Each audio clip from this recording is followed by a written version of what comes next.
কৃষ্ণ যখন ওই সর্পটা কুরুক্ষেত্রে যুদ্ধে বাজিয়েছিল তখন অসুরের স্ত্রীর গর্ভে যে সন্তান তা নষ্ট হয়ে গেছিল, আর দেবতাদের স্ত্রীর গর্ভে যে সন্তান আরো শক্তিমান হয়ে গেছিল।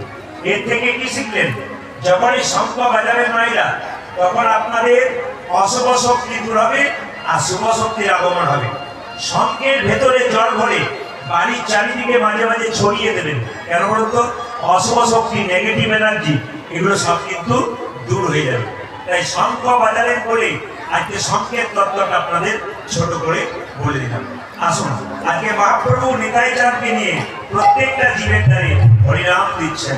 কিভাবে দিচ্ছেন সবাই লক্ষ্য করুন। নয়নে দেখিবে জানি কৃষ্ণ নামে দেবে তারি, নয়নে দেখিবে জানি কৃষ্ণ নামে দেবে তারি।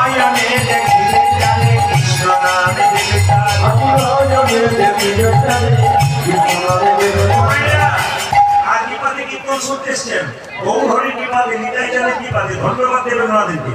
নয়নে দেখিবে জানি কৃষ্ণ নামে দেবে তারি, নয়নে দেখিবে জানি কৃষ্ণ নামে দেবে তারি, নয়নে দেখিবে জানি কৃষ্ণ নামে দেবে তারি, নয়নে দেখিবে জানি কৃষ্ণ নামে দেবে তারি।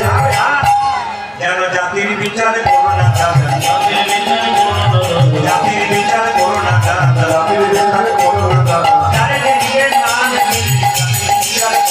দাদা, জাতির বিচার করো না দাদা, জাতির বিচার করো না দাদা, জাতির বিচার করো না দাদা, জাতির বিচার করো না দাদা, আরে দেখবে না দেবে জাতির বিচার করো না দাদা, তুমি তো দেখবে না দেবে জাতির বিচার করো না দাদা, আরে দেখবে না দেবে জাতির বিচার করো না দাদা, দেখবে না দেবে জাতির বিচার করো না দাদা। যাকে চোখে দেখবো তাকে নাম দেবো, মহাপ্রভু সেটাই জানতে। যাকে চোখে দেখবে তাকে নাম দেবে, যদি না নেই তখন কি করবে? দাদা একটা উপায় আছে, যদি হরিবল না বলে, হরি নাম না নেই, কি করবে? প্রথমে ধরিবে হাতে, যদি না চাই না প্রথমে ধরিবে হাতে, যদি না চাই না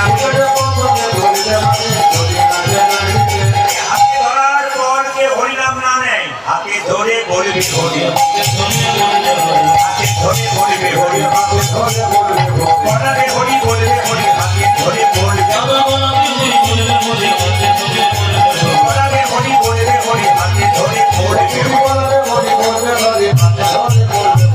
হাতে ধরার পর কে হরিনাম না নেয়, শেষ উপায় কি?